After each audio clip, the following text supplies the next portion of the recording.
The rain fell in steady, unbroken sheets against the tall glass windows of the Hanseong Group headquarters, a towering monument of steel and ambition that pierced the gray Seoul sky like a shard of ice. Inside, on the 47th floor, Kim Ji-won sat behind a desk carved from imported walnut, his eyes fixed on a series of financial reports that blurred together into meaningless columns of numbers. He did not look up when his secretary entered, did not acknowledge the soft click of her heels against the marble floor, did not register her presence until she cleared her throat with the practiced delicacy of someone who had learned to navigate his moods like a sailor navigating treacherous waters. "Mr. Kim," she said, her voice barely above a whisper, "the candidate for the assistant position has arrived." Ji-won leaned back in his chair, his fingers steepled beneath his chin, and allowed himself a moment of irritation. He had not wanted to hire anyone new. His previous assistant had left without warning, citing personal reasons that Ji-won had not bothered to investigate. People came and went in his world like seasons, and he had learned long ago not to invest emotion in their departures. But the board had insisted, and his mother, ever meddling, ever certain that she knew what was best for him, had personally selected the candidate, leaving him no choice but to comply. "Send her in," he said, his tone flat and disinterested. The door opened and she entered. Ji-won's first impression of Park Sora was that she did not belong in his office. She wore a simple black suit that looked inexpensive, the fabric slightly worn at the elbows, and her shoes, though polished to a shine, were scuffed at the toes. Her hair was pulled back into a neat bun, but a few strands had escaped, framing a face that was pale and drawn, as if she had not slept in days. She clutched a worn leather portfolio against her chest like a shield, and when she met his gaze, he saw something in her eyes that he could not immediately name. Fear, perhaps. Or desperation. "Park Sora," she said, bowing deeply. Her voice trembled slightly. "Thank you for this opportunity, Mr. Kim." He did not return the bow.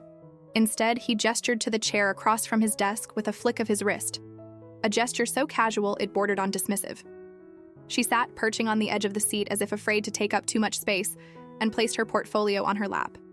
"My mother speaks highly of you," Ji-won said, though his tone suggested he did not share her enthusiasm. "She says you come from a difficult background, that you need this position."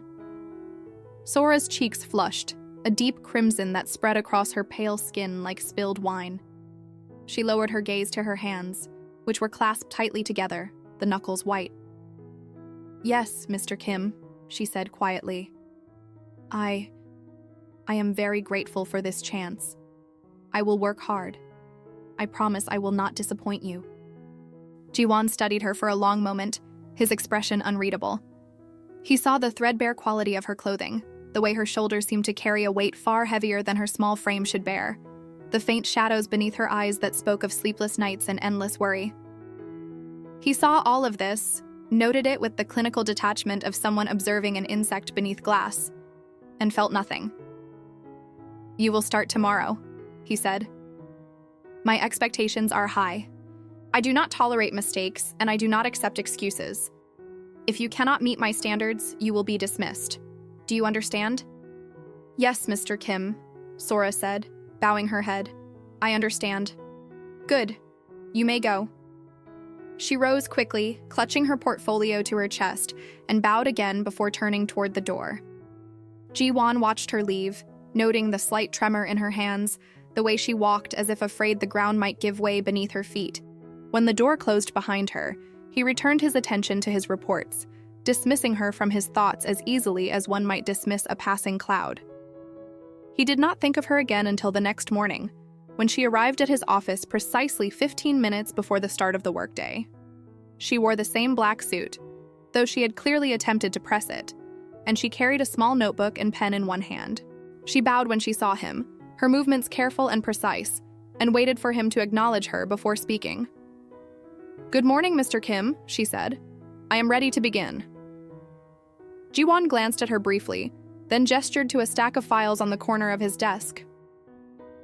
"Organize these by date and priority," he said. "I need them done by noon, and call the Paris office. Tell them I want the revised proposal on my desk by end of day." "Yes, Mr. Kim," Sora said, gathering the files into her arms. She hesitated for a moment, as if she wanted to say something more, but thought better of it and turned to leave. The days that followed settled into a rhythm that was both exhausting and monotonous. Jiwon made demands, and Sora fulfilled them. He spoke, and she listened. He criticized, and she bowed her head and apologized, even when the fault was not hers. She worked through lunch, staying late into the evening, her small desk outside his office illuminated by the pale glow of her computer screen long after the rest of the building had emptied. He noticed this only because he often worked late himself, and on those nights when he emerged from his office to find her still there, hunched over her keyboard, he felt a flicker of something that might have been annoyance or might have been curiosity. He did not examine it too closely. One evening, nearly 3 weeks after she had started, Jiwon left his office to find her asleep at her desk, her head resting on her folded arms, her breath slow and even. The light from her computer screen cast shadows across her face, and he noticed for the first time how young she looked, how fragile. He stood there for a long moment, watching her sleep, and felt an unfamiliar tightness in his chest. He considered waking her. He considered leaving her there and going home. Instead, he did neither. He walked to the small break room down the hall, poured a cup of coffee, and returned to his office, closing the door behind him. When he left 2 hours later, she was gone. The following morning, she arrived on time as always, her eyes red-rimmed and shadowed with exhaustion.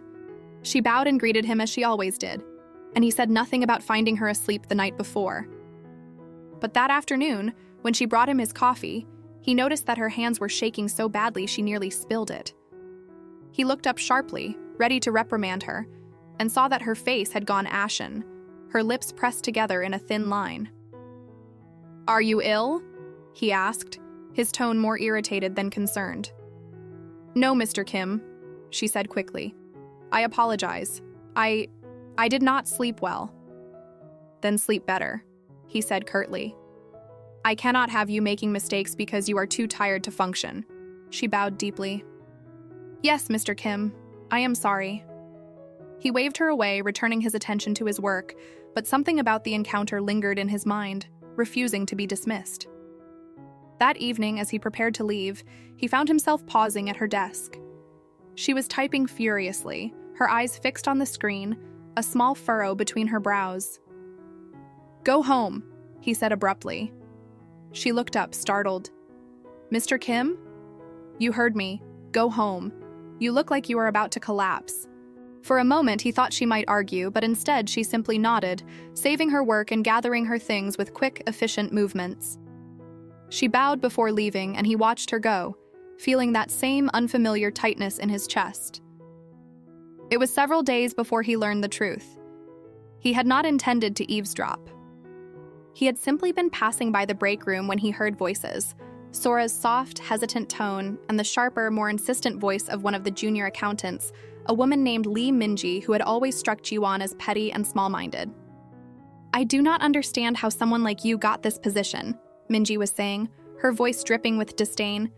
"Everyone knows Mr. Kim's mother only hired you out of pity. You are charity, nothing more."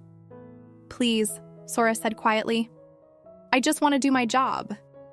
"Your job?" Minji laughed, a harsh, grating sound. "You can barely manage the simplest tasks. You are an embarrassment. Do you know what people say about you? They say you are here because you have nothing else. Because you are desperate. Poor little Park Sora, so pathetic she cannot even—" "That is enough." Jiwon stepped into the break room, his voice cutting through Minji's tirade like a blade. Both women turned to him, Minji's face flushing with a mixture of embarrassment and defiance. Sora's going pale. "Mr. Kim, Minji began, but Jiwon held up a hand, silencing her. "Leave," he said coldly. "Now!" Minji hesitated, then bowed quickly and hurried from the room, leaving Jiwon alone with Sora. She stood with her head bowed, her hands clasped in front of her, and he could see the tension in her shoulders, the way she seemed to be bracing herself for his anger. "Is what she said true?" he asked. "Did my mother hire you out of pity?" Sora's hands tightened. "Your mother, she knew my family. Before my father passed away. She offered me this position when I had nowhere else to go. I know I am not qualified. I know I do not belong here. But I promise, Mr. Kim, I am trying. I am trying so hard. Her voice broke on the last word, and to Jiwon's surprise, he saw tears slipping down her cheeks. She wiped at them quickly as if ashamed and bowed again. I am sorry, she whispered. I am sorry for being a burden. I am sorry for everything. Jiwon stared at her, something unfamiliar stirring in his chest. He had seen people cry before, employees who begged for second chances, business partners who pleaded for mercy, rivals who wept in defeat. He had felt nothing for any of them. But watching Sora cry, watching her struggle to maintain her composure even as she fell apart, he felt something shift inside him, a crack in the ice that had encased his heart for so long. Stop apologizing, he said, his voice softer than he intended. And stop crying. It is unbecoming. She nodded, still not meeting his eyes, and he turned and left the break room before he could say anything else. That night, he could not sleep.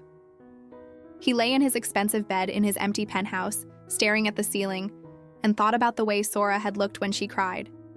He thought about the exhaustion in her eyes, the tremor in her hands, the way she had apologized for existing. And he thought about the words Minji had spoken, words that echoed his own unspoken assumptions. Charity, pity, desperation. He told himself it did not matter. She was just an employee, a temporary fixture in his life who would eventually leave like all the others. But the thought brought him no comfort. The next morning, he called Sora into his office. She entered with her usual careful deference, bowing before standing before his desk with her hands clasped. Sit, he said, gesturing to the chair. She hesitated, then obeyed. I have been unfair to you, Jiwon said, the words feeling strange and unfamiliar on his tongue. I expect perfection from everyone, but I have not given you the tools or the time to achieve it. That was my mistake. Sora's eyes widened. Mr. Kim, you do not need to. I am not finished, he interrupted. From now on, you will work reasonable hours. No more staying late unless absolutely necessary. And if you are struggling with a task, you will ask for help. Do you understand? Yes, Mr. Kim, she said softly. Thank you. He nodded, dismissing her, but as she stood to leave, he found himself speaking again. And Sora, he said. She turned back to him, her expression uncertain. You do belong here. Do not let anyone tell you otherwise. For the first time since they had met, she smiled. It was a small, fragile thing, but it lit up her face in a way that made Jiwon's chest tighten once more. Thank you, Mr. Kim, she said, and left. In the weeks that followed, something began to change between them. Jiwon found himself watching Sora more closely, noticing the small details he had overlooked before. The way she bit her lower lip when she was concentrating. The way she tucked a strand of hair behind her ear when she was nervous. The way her eyes softened when she looked at him, as if she saw something in him that he did not see in himself. He began to find excuses to speak with her, to call her into his office for reasons that were not entirely necessary. He asked her opinion on matters that he would normally decide alone, and was surprised to find that her insights were thoughtful and intelligent. He learned that she had studied literature in college before her father's death had forced her to leave, that she loved poetry and old films, that she had once dreamed of becoming a writer. Why did you give it up? He asked one evening, when they were both working late. She looked up from her computer, her expression wistful. Dreams are luxuries, she said quietly. When you are struggling to survive, you cannot afford them. Jiwon wanted to argue, to tell her that she should pursue her dreams no matter the cost, but the words felt hollow even as he thought them. What did he know of struggle? Of sacrifice? He had been born into wealth and privilege, had never known hunger or fear or desperation. He had built his empire on the foundation his father had laid, and though he had worked hard, he had never truly suffered. Do you regret it? He asked instead. Sora considered the question for a long moment. Sometimes, she admitted. But regret is another luxury I cannot afford. Her words stayed with him long after she had gone home. As winter deepened and the days grew shorter, Jiwon found himself thinking about Sora more and more. He thought about her when he woke in the morning, when he sat through tedious board meetings, when he lay awake at night. He thought about the way she smiled, the way she spoke, the way she moved through the world with quiet grace, despite the weight she carried. And slowly, almost imperceptibly, he began to realize that what he felt for her was something more than curiosity or sympathy. It terrified him.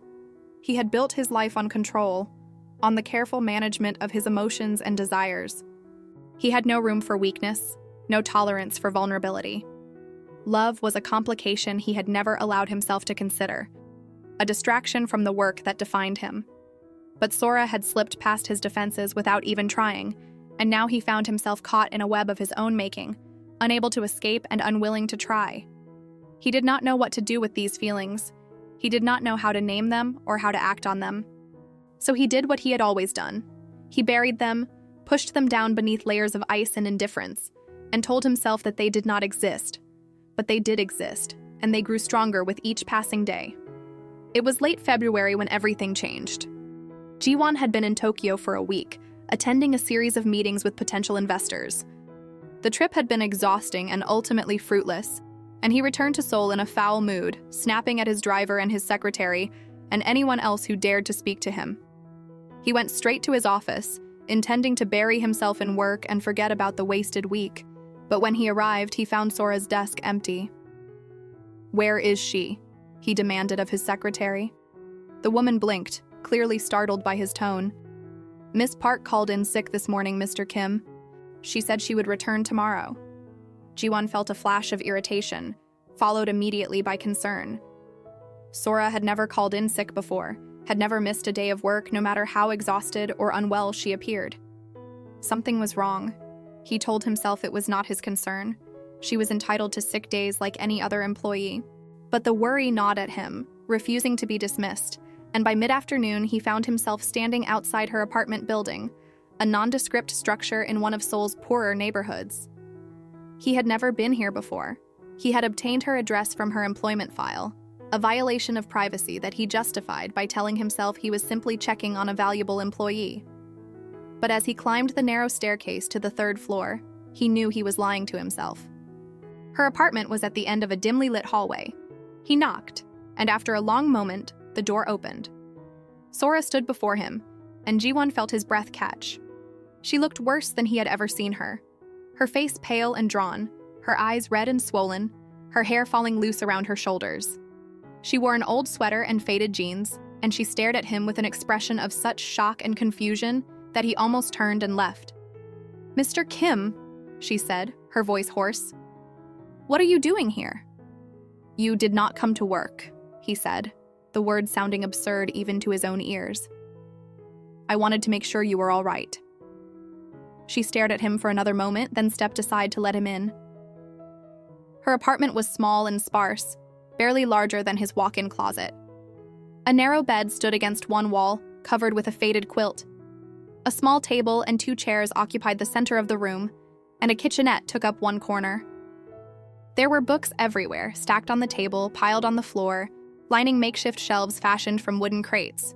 It was the home of someone who had very little but made the most of what they had. "I apologize for the mess," Sora said, wrapping her arms around herself. "I was not expecting company." "What happened?" Jiwon asked, ignoring her apology. "Why did you call in sick?" She hesitated, then sighed. "It is nothing, just a bad day. I will be fine by tomorrow." "You are lying."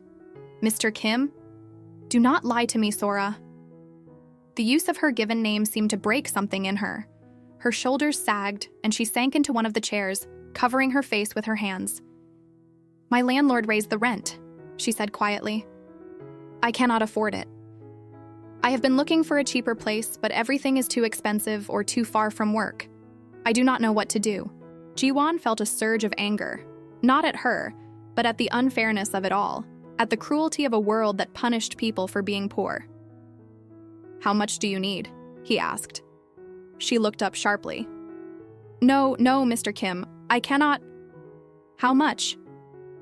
"I cannot take your money," she said firmly. "I will not." "Then consider it a loan," he said. "You can pay me back over time." "I cannot." "You can and you will." he said, his tone brooking no argument. I will not have you worrying about this when you should be focusing on your work. Sora stared at him, her eyes filling with tears. Why are you doing this? She whispered. Why do you care? Jiwon did not know how to answer.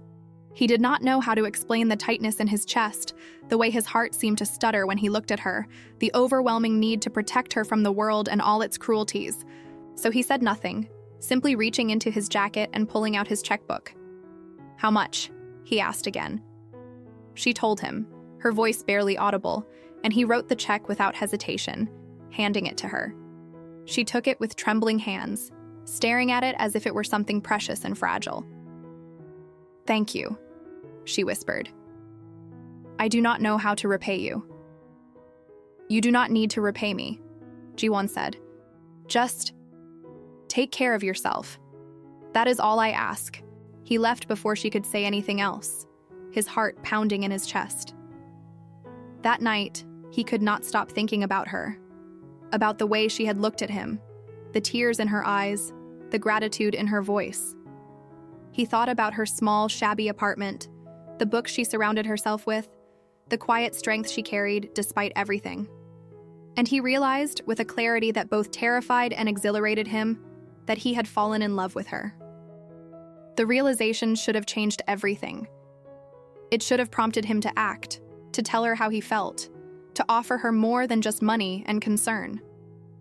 But Jiwon was a coward, and he knew it.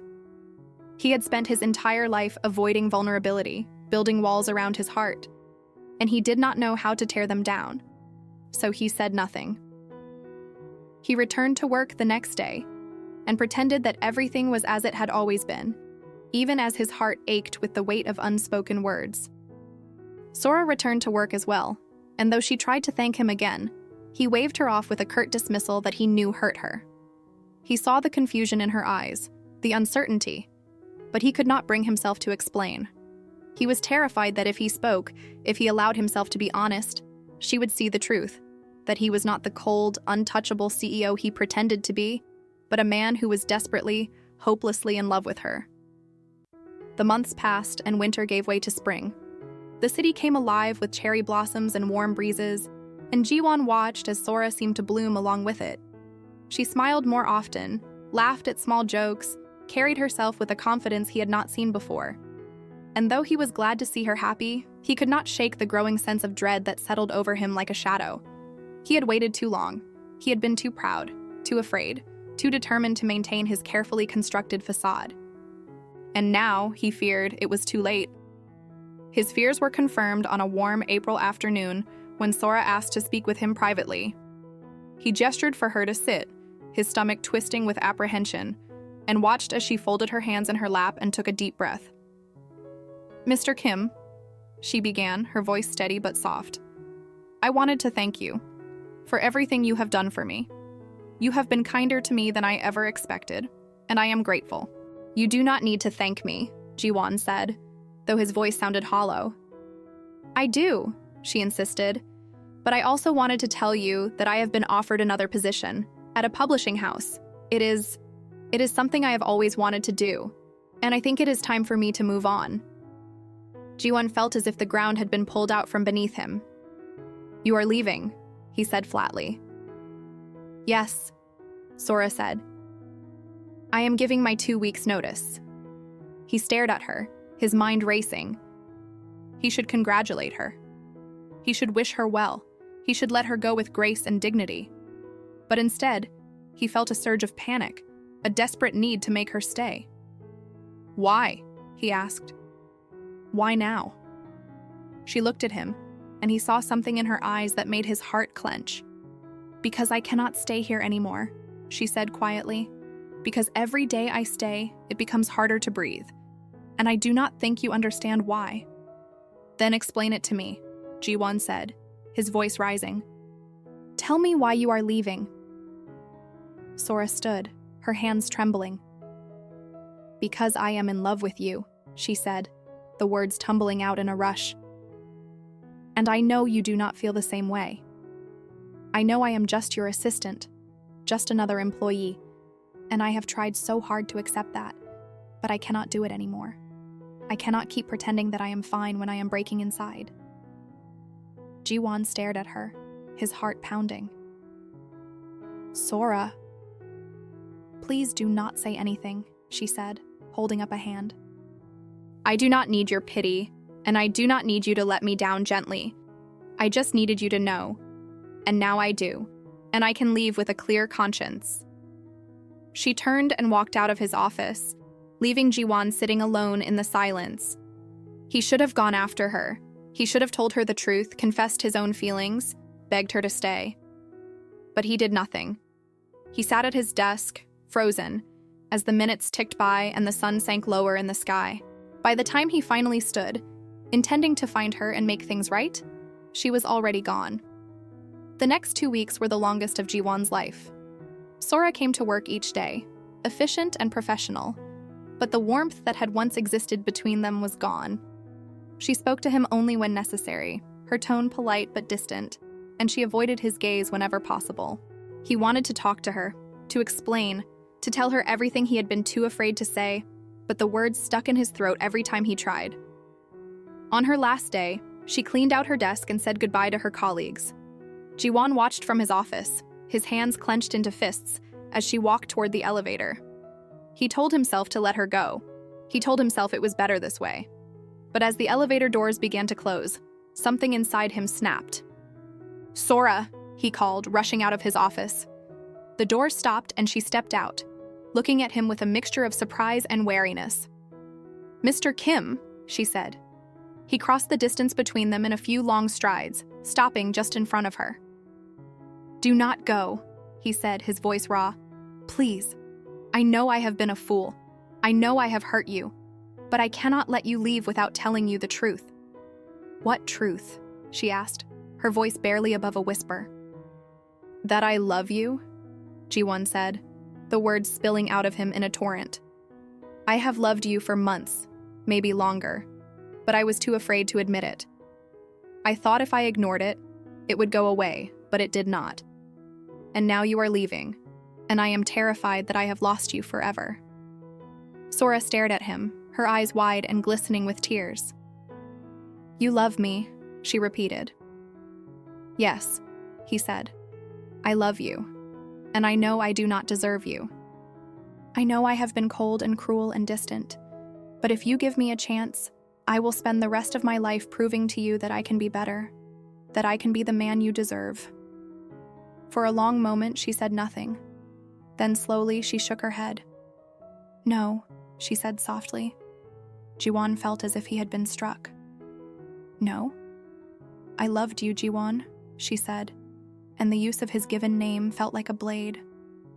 I loved you so much it hurt, but you made me feel invisible.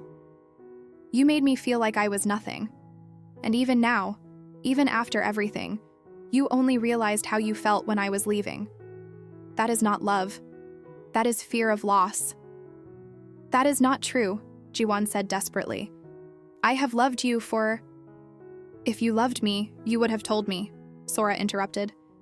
You would have shown me, but you did not, and now it is too late. Please, Ji-won said, his voice breaking. Please, Sora, I am begging you. Give me another chance. She looked at him, and he saw the pain in her eyes, the struggle. For a moment, he thought she might relent, but then she took a step back, and he knew he had lost. I cannot, she said. I am sorry, Ji-won, but I cannot. She turned and walked to the elevator, and this time Ji-won did not stop her. He stood there watching as the doors closed and she disappeared from view, and felt the weight of his failure settle over him like a stone. The days that followed were a blur. Ji-won went through the motions of his life, attending meetings, signing documents, making decisions, but he felt nothing. The world around him seemed muted and gray, as if all the color had been drained from it. He hired a new assistant, a competent woman named Choi Hana, but she was not Sora, and every time he looked at her, he was reminded of what he had lost. He tried to focus on his work, to lose himself in the endless demands of running a company, but it brought him no satisfaction.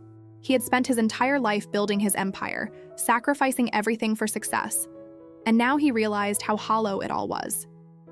What good was wealth and power if he had no one to share it with? What was the point of any of it if he was alone? He thought about Sora constantly. He wondered where she was, what she was doing, if she was happy. He considered reaching out to her, calling her or visiting her, but he knew she had made her choice, and he had to respect it. She had asked him to leave her alone, and he would honor that, even if it killed him. Weeks turned into months, and spring gave way to summer. Jiwon threw himself into his work with a fervor that bordered on obsession, staying at the office until the early hours of the morning, sleeping in his penthouse only a few hours each night. His mother noticed the change in him, the way he seemed to have lost weight, the dark circles beneath his eyes, the empty look in his gaze. "You are killing yourself," she said one afternoon when she came to his office unannounced. "Whatever happened with that girl, it is not worth this." "You do not understand," Jiwon said quietly. "Then explain it to me," his mother said. "Because I am watching my son destroy himself, and I do not know how to help him." Jiwon looked at her, and for the first time in years, he felt the walls around his heart crack. "I loved her," he said, "and I lost her because I was too afraid to tell her. Because I thought I could control everything, including my own heart. But I was wrong. I was so wrong." His mother's expression softened. "Then tell her," she said. "It is not too late." "It is," Jiwon said. "She told me it was too late and she was right. I had my chance and I wasted it." "You do not know that," his mother said. "You will not know unless you try." But Jiwon shook his head. "I cannot," he said. "I have hurt her enough. I will not hurt her again by refusing to let go." His mother sighed, reaching out to touch his hand. "Then I hope, for your sake, that you find a way to forgive yourself," she said, "because you cannot live like this forever." She left, and Jiwon was alone once more. Summer gave way to autumn, and the city was bathed in shades of gold and crimson. Jiwon continued his solitary existence, moving through his days like a ghost. He had stopped hoping for anything, stopped believing that things could change. He had accepted his fate, to live with the consequences of his choices, to carry the weight of his regret until the end of his days. It was a cold October evening when he saw her again. He had been walking through Bukchon village, a place he rarely visited but had felt drawn to that day. The streets were quiet, the traditional houses glowing softly in the fading light, and he found a strange peace in the solitude. He had just turned a corner when he saw her, standing in front of a small bookstore, her arms full of books. She looked different. Her hair was longer, falling in soft waves around her shoulders, and she wore a simple dress in a deep green that brought out the color of her eyes. She looked healthy and happy, and Jiwon felt his heart clench at the sight of her. She looked up and saw him, and for a moment, they simply stared at each other. Then she smiled, a small, tentative thing, and Jiwon felt as if the ground had shifted beneath him. "Jiwon," she said, walking toward him, "I did not expect to see you here." "Sora," he said, his voice rough. How have you been?" "I have been well," she said. "The job at the publishing house is wonderful. I am finally doing what I have always wanted to do." "I am glad," Jiwon said, and he meant it. "You deserve to be happy."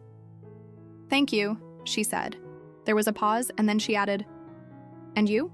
How have you been?" Jiwon considered lying, but he found he could not. "I have been struggling," he admitted. "But I am managing." Sora's expression softened. "I am sorry to hear that," she said. "I hope things get better for you." "They will not," Jiwon said quietly. "But that is all right. I made my choices and I am living with them." She looked at him for a long moment, and he saw something in her eyes that he could not quite name. "I have been thinking about you," she said. "About what you said, about everything." Jiwon's heart began to pound. And I think I understand now," she said. "I think I understand why you did what you did, why you waited so long. It does not make it right, but I understand." "Sora." "But understanding is not the same as forgiving," she said gently. And even if I could forgive you, I do not think we could ever go back to what we were. Too much has happened. Too much has changed. Jiwon felt his heart break all over again, but he nodded. I know, he said. I know. I just wanted you to know that I am sorry. I am so sorry for everything I put you through. For making you feel invisible. For being too much of a coward to tell you the truth when it mattered. I know you are, Sora said, and there was a sadness in her voice that mirrored his own. And I believe you. But some things cannot be fixed with apologies, Jiwon. Some wounds run too deep. I know, he said again, his voice barely above a whisper. They stood there in the fading light, two people who had loved and lost, and Jiwon felt the finality of the moment settle over him like a shroud. This was goodbye. Not the angry, painful goodbye of 6 months ago, but a quieter, sadder one. A goodbye that acknowledged what they had been to each other, and what they could never be again. I hope you find happiness, Sora said, her eyes glistening. I hope you find someone who makes you feel the way you should have made me feel. And I hope you learn to forgive yourself, because carrying this guilt will only destroy you. I hope the same for you, Jiwon said, though I suspect you have already found it. She smiled sadly. I am working on it, she said. Every day I am working on it. She turned to leave, and Jiwon watched her walk away, his heart heavy with all the words he could not say. He wanted to call out to her, to beg her one more time, but he knew it would be selfish. She had moved on. She was building a new life, one that did not include him, and he had no right to pull her back into his orbit. So he let her go. He stood there long after she had disappeared from view, staring at the spot where she had been, and felt the weight of his loss settle over him once more. He had been given a second chance to make things right, and he had failed again. Not because he had said the wrong thing, but because there was nothing he could say that would change what had happened. The damage was done, and no amount of regret or apology could undo it. As the sun set and the streets grew dark, Jiwon began to walk. He did not know where he was going, and he did not care.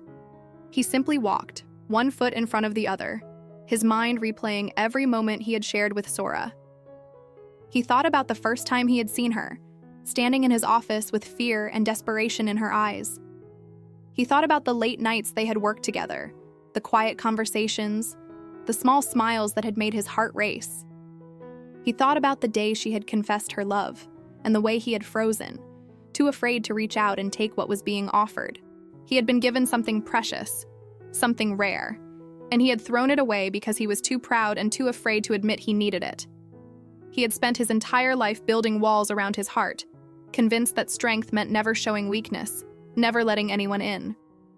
But all he had accomplished was trapping himself in a prison of his own making, and by the time he realized what he had lost, it was too late to get it back. The months continued to pass, and Jiwon's life became a monotonous cycle of work and solitude. He attended board meetings and closed deals and made decisions that affected thousands of people, but none of it brought him any joy. He was successful by every measure the world cared about, but inside, he felt hollow. He had achieved everything he had ever wanted, and it meant nothing. His mother continued to worry about him, urging him to take time off, to travel, to find someone new. But Jiwon could not bring himself to care. He had loved once, deeply and truly, and he had lost. He did not think he could survive loving and losing again. One evening in late November, as the first snow of the season began to fall, Jiwon sat alone in his penthouse, staring out at the city lights. He thought about Sora, as he did every evening, and wondered if she was looking at the same snow, if she was thinking about him. He doubted it. She had moved on, built a new life, found happiness in the work she loved. She did not need him, and she never had. It was he who had needed her, who had depended on her quiet strength and gentle kindness to fill the emptiness inside him. He poured himself a glass of whiskey and raised it in a silent toast to the woman he had loved and lost, to the woman who had taught him what it meant to feel, to care, to hope. To the woman who had shown him that his carefully constructed world was nothing but a cage, and that true freedom could only be found in vulnerability and connection. He drank. and the whiskey burned going down, a familiar pain that brought no comfort. As the snow continued to fall, Ji-won closed his eyes and allowed himself to imagine a different life. A life where he had been brave enough to tell Sora he loved her when it mattered.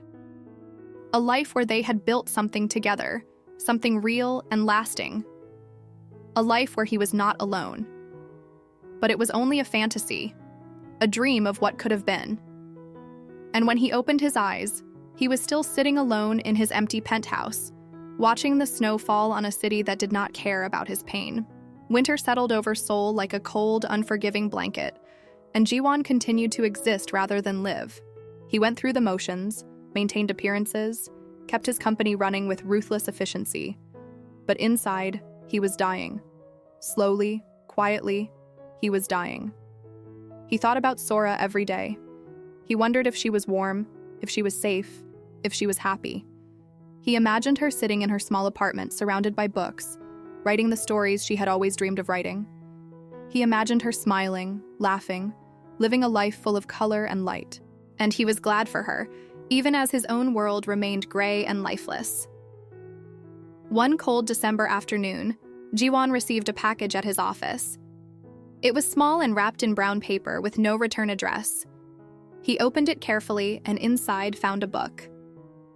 It was a collection of short stories, newly published, and when he turned to the title page, he saw Sora's name printed there in elegant script. He stared at it for a long moment, his hands trembling. She had done it. She had achieved her dream, had become the writer she had always wanted to be. He felt a surge of pride so intense it nearly brought him to his knees, followed immediately by a wave of sorrow so deep he thought he might drown in it. He turned to the dedication page, and his breath caught in his throat. For the one who taught me that some losses are necessary for growth. Thank you for setting me free. He read the words over and over, trying to decipher their meaning, trying to understand what she was telling him. Was it forgiveness? Acceptance? Or simply acknowledgement that what they had shared, however painful, had shaped her into who she was now? He did not know. And perhaps he thought it did not matter. What mattered was that she had moved forward, had taken the pain, and transformed it into something beautiful. She had survived, and more than that, she had thrived. He wished he could say the same for himself. Ji-won spent the rest of the day reading her stories, each one a small masterpiece of emotion and insight. He recognized pieces of their story woven throughout, the loneliness, the longing, the regret. But there was also hope, resilience, the quiet strength of someone who had endured and emerged stronger.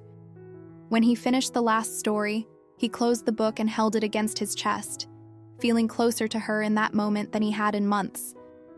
She had given him a gift, not just the book itself, but the knowledge that she had not forgotten him, that what they had shared still mattered, even if they could never go back. That night, for the first time in months, Ji-won slept peacefully. He dreamed of Sora, standing in a field of cherry blossoms, her face turned toward the sun. She was smiling, and she looked free. When he woke, the dream faded, but the feeling lingered. He carried it with him through the following days and weeks, a small ember of warmth in the cold wasteland of his life. It was not happiness, not yet, but it was something. A beginning, perhaps, a chance to start healing. As the year drew to a close and the city prepared for the New Year celebrations, Ji-won made a decision. He could not change the past. He could not undo the hurt he had caused or reclaim what he had lost. But he could honor Sora's memory by becoming the person he should have been from the start. He could learn from his mistakes, open his heart, and try to live a life that was worthy of the love she had once offered him. It would not be easy. He knew that. The wounds were too deep, the regrets too heavy. But he owed it to her, and to himself, to try. On New Year's Eve, as fireworks exploded over the city and people gathered to celebrate, Ji-won stood alone on his balcony, watching the lights paint the sky in brilliant colors. He thought about Sora, wherever she was, and hoped she was surrounded by people who loved her, who appreciated her, who made her feel seen. He raised a glass to the sky, a silent toast to the woman who had changed his life, to the woman he had loved and lost, and who had taught him the hardest lesson of all. That love, true love, required courage, vulnerability, and the willingness to risk everything, and that some opportunities once lost could never be reclaimed. The fireworks continued to explode, and Jiwon stood there alone but not entirely without hope. He had been given a gift, however painful, the knowledge of what truly mattered. And though he had learned it too late to save what he had lost, perhaps it was not too late to save himself. As the clock struck midnight and the new year began, Kim Jiwon made a promise. He would live differently. He would be kinder, braver, more open. He would not let fear rule his life any longer. And though he would carry the weight of his regret for the rest of his days, he would also carry the memory of Park Sora, the woman who had loved him when he did not deserve it, who had walked away when he finally realized what he had, and who had shown him, through her absence, what it truly meant to be alive. It was a bitter lesson, but it was one he would never forget. And in the end, perhaps that was the only redemption he would ever find.